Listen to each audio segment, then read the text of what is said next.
Hello students, मैं Robin Gupta MGHM inter college Marhara Etah से आप लोगों का फिर स्वागत करता हूं अपने इस चैनल में।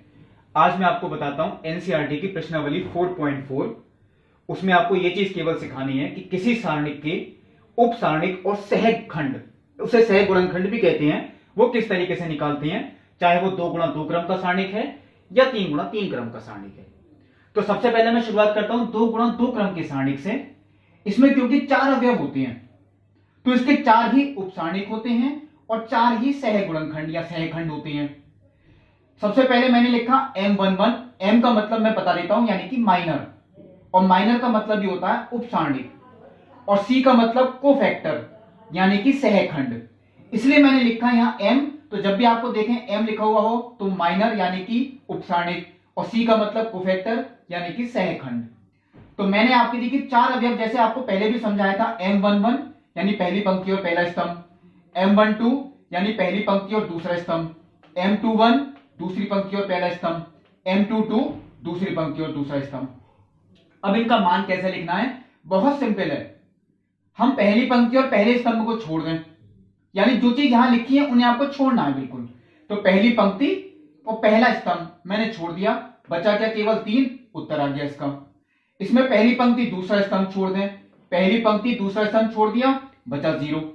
दूसरी पंक्ति पहला स्तंभ, दूसरी पंक्ति पहला स्तंभ छोड़ दिया, -4। और लास्ट में दूसरी पंक्ति और दूसरा स्तंभ छोड़ दिया, बचा कितना? 2। ये आपके उपसारणिक के मान निकल आए। बहुत सिंपल था, इसमें कोई ऐसी प्रॉब्लम वाली बात नहीं। अब केवल आगे का प्रोसीजर है कि इसमें कोफैक्टर यानी कि सहगुणनखंड कैसे निकालें। तो सहगुणनखंड का एक सूत्र है, आप लोग सीधे बता देता हूं, वो याद रखना है। जो हम उपसारणिक का मान निकालते हैं उसकी गुणा करनी है -1 की पावर 1 + 1, यानी कि इन दोनों का योगफल से। देखिए -1 की पावर 1 + 1 M11 से गुणा हो जाएगी। यहां -1 की पावर 1 + 2 M12 से गुणा हो गई, संगत वाले से करनी है गुणा। यहां -1 की पावर 2 + 1 M21 से गुणा करनी है, और यहां -1 की पावर 2 + 2 M22 से गुणा करनी है। तो ये बात ध्यान रखें। अब केवल यहां ध्यान रखें, देखिए एक बात क्लियर होती है, इन दोनों का योगफल क्योंकि सम है, इन दोनों का भी सम है, तो ये तो प्लस के रहे, क्योंकि -1 का वर्ग हो गया और -1 की पावर 4 हो गई, इनसे कोई फर्क नहीं पड़ा। यानी जो M11 का मान था वही उत्तर आ गया, जो M22 का मान था वही उत्तर आ गया। लेकिन यहां क्योंकि विषम है इसलिए माइनस इसका मान आएगा, माइनस के M12 यानी माइनस के 0, ये 0 होने से कोई फर्क नहीं पड़ा, 0 आ गया। यहां देखिए माइनस की पावर क्यूब यानी माइनस, और माइनस माइनस क्या होता है? प्लस। आपके चारों मान आ गए कंप्लीट। केवल कोफैक्टर के लिए आपको ये चीज ध्यान रखनी है, बाकी कोई डिफरेंस नहीं था। यही चीज आप देखिए 3 गुणा 3 वाले में भी सीखे, मैंने भी इसमें आपके सामने ही लिखूंगा, यहां लिखा भी नहीं था कुछ। हमें इसमें क्योंकि 9 अवयव हैं तो हमें 9 के 9 उपसारणिक और फिर 9 के 9 सहगुणनखंडों के मान यानी सहखंडों के निकालने हैं। तो सबसे पहले इनका ये बिल्कुल सही लिख लें, M11 12 13, 21 22 23, 31 32 33। यही होते हैं 9 के 9 3 गुणा 3 क्रम वाले में। ये मैं आपको बताता हूं वही नियम। पहली पंक्ति पहला स्तंभ अगर हम छोड़ दें, पहली पंक्ति पहला स्तंभ छोड़ दिया, 5 -1 1 2, ये मैंने यहां लिख दिया। अब इसे सॉल्व वैसे ही करना है जैसे आप लोग पिछले एक्सरसाइज में सीख चुके हैं 4.1 में। 5 दूनी 10 माइनस माइनस के 1, तो 10 और 1 कितना हो गया? 11। ये इसका उत्तर आ गया। बिल्कुल ऐसे ही देखिए M12, तो पहली पंक्ति दूसरा स्तंभ छोड़ दिया, पहली पंक्ति दूसरा स्तंभ, तो 3 - 1 0 2, 3 - 1 0 2, तो 3 दूनी 6 -0 यानी कि 6 आ गया। और आपको एक बीच में समझा देता हूं वैसे ही कोई, जैसे कि M32 है, यानी तीसरी पंक्ति और दूसरा स्तंभ, तीसरी पंक्ति दूसरा स्तंभ, तो 1 4 3 - 1 1, तीसरी पंक्ति और दूसरा स्तंभ 1 4 3 - 1। देखिए इसमें एक गलती है, मैंने यहां पे अब नोट करी, यहां पे जो आपको लिखना था तीसरी पंक्ति दूसरा स्तंभ 1 4 3 - 1, मैंने यहां पे थोड़ा सा ये मिस्टेक थी, 1 4 यहां पे आता, 3 यहां पे आता। उत्तर अब भी यही आएगा, क्योंकि मैं आपको चेक करके दिखा देता हूं, -1 और -12 यानी -13। और देख सकते हैं मैं M21 का मान देखता हूं, दूसरी पंक्ति पहला स्तंभ, दूसरी पंक्ति पहला स्तंभ छोड़ दिया, 0 4 1 2, ये यहां पे लिखा 0 4 1 2, यानी 0 -4 -4। तो मैंने आपको सारे नहीं समझाए, मैंने आपको कुछ समझा दिए। लेकिन अब मैं आपको कुछ लिख के दिखाऊंगा। सारे देखिए मैंने अभी छोड़ दिए कि सहखंडों के मान कैसे लिखने हैं। जिनका योगफल सम है उनका उत्तर तो यही आ जाएगा, और जिनका योगफल विषम है उनका चिन्ह बदल जाएगा। तो मैं पहले ये बात कह लेता हूं, देखो जिनका योगफल विषम है वो मैं यहां देखो माइनस का चिन्ह लगाता हूं। 1 + 2 3, तो ये माइनस का चिन्ह मैंने लगा दिया। 2 + 1 3, ये मैंने माइनस का चिन्ह लगा दिया। 2 + 3 5, ये मैंने माइनस का चिन्ह लगा दिया। 3 + 2 5, ये मैंने माइनस का चिन्ह लगा दिया। मैं आपको लिख कर दिखाता हूं, 2-3 लिख कर दिखाऊंगा। जैसे कि 6 है तो ये हो गया माइनस की 6, माइनस क्योंकि पहले लगा रखा है इसीलिए। और देख लेते हैं, देखिए ये माइनस के 4 है और एक माइनस पहले से ही है, यानी माइनस के 4। मैं देखिए क्लियर लिख के दिखा रहा हूं, माइनस के 4, यानी ये हो गया प्लस के 4। और देखिए अब मैं सम वाला भी बता देता हूं, इनका योगफल सम है तो ये माइनस के 20 था, तो ये माइनस के 20 ही रहा। ये बात ध्यान रखें, सम था तो सम में तो वही उत्तर आएगा जो हम निकाल चुके हैं। केवल विषम वाले में चिन्ह बदलना है, यह आपको ध्यान रखना है। मैंने सारे नहीं लिखे, बाकी आप खुद लिखने की कोशिश करें। अब देखिए आता है इसका क्वेश्चन नंबर 3। क्वेश्चन नंबर 3 में इन्होंने ये कहा है कि दूसरी पंक्ति के केवल हमें सहखंड लिखने हैं, उपसारणिक नहीं, क्योंकि यहां सी लिखा है तो वो सहखंड की बात आ रही है। तो अब मुझे अगर सहखंड लिखने हैं तो मैं आपके सामने लिख देता हूं। ध्यान रखें मैंने पूरा नहीं किया आपकी बार। दूसरी पंक्ति पहला स्तंभ, देखिए दूसरी पंक्ति पहला स्तंभ, इन्हें हमें छोड़ना है।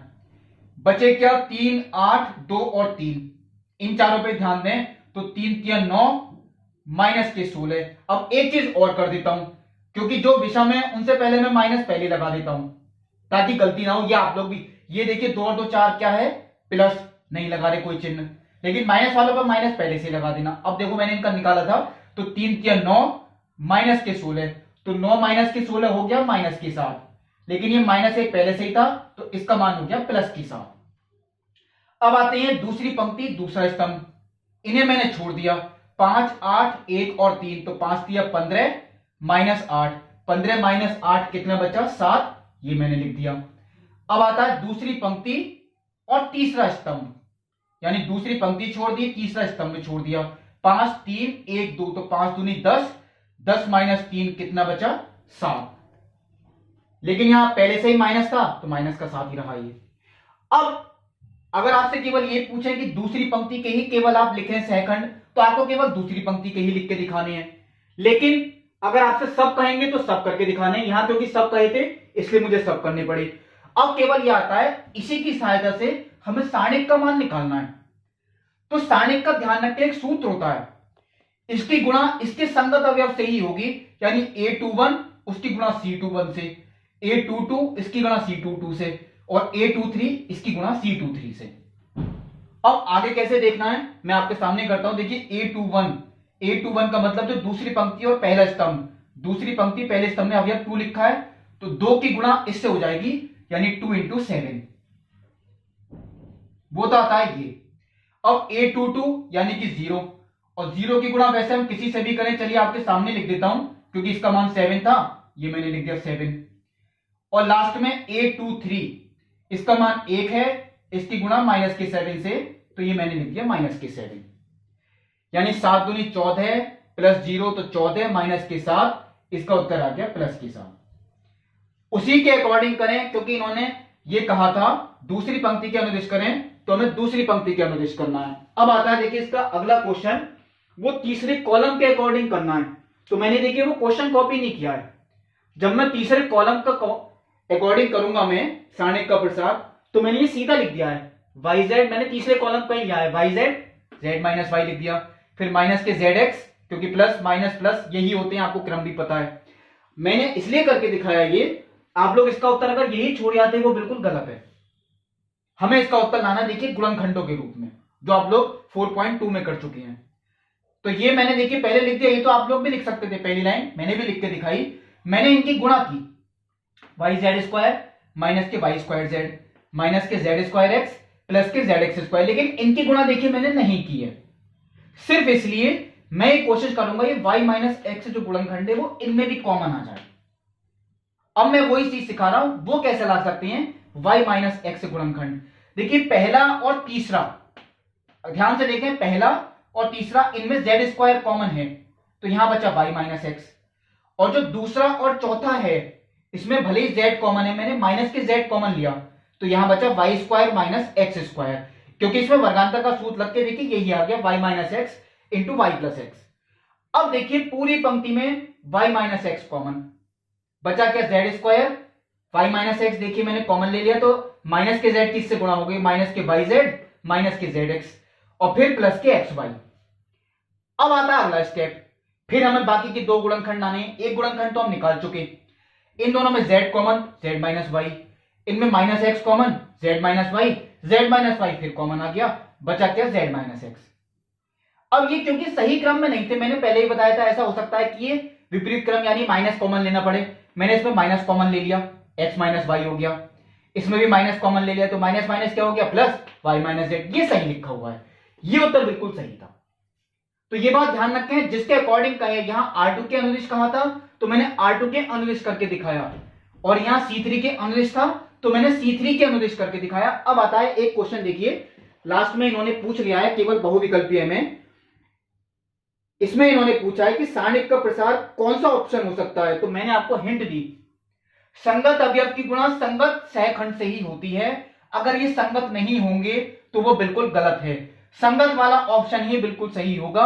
अब मैं देखता हूं इसमें जो संगत वाला ऑप्शन है वो आपको देखिए डी ऑप्शन लगता है, क्योंकि A11 इंटू कैपिटल ए, वो कैपिटल ए का मतलब सी सही है, क्योंकि वो सहखंड के लिए कैपिटल ए लिख रहे हैं, यानी A11 into capital A11, A21 into A21 plus A31 into A31, ये बिल्कुल सही है क्योंकि संगत ही होनी चाहिए, यही चीज आपको केवल ध्यान रखनी है। यह होती है प्रश्नावली 4.4। अगली प्रश्नावली में आपको अगले वीडियो में बताऊंगा, तब तक के लिए नमस्कार।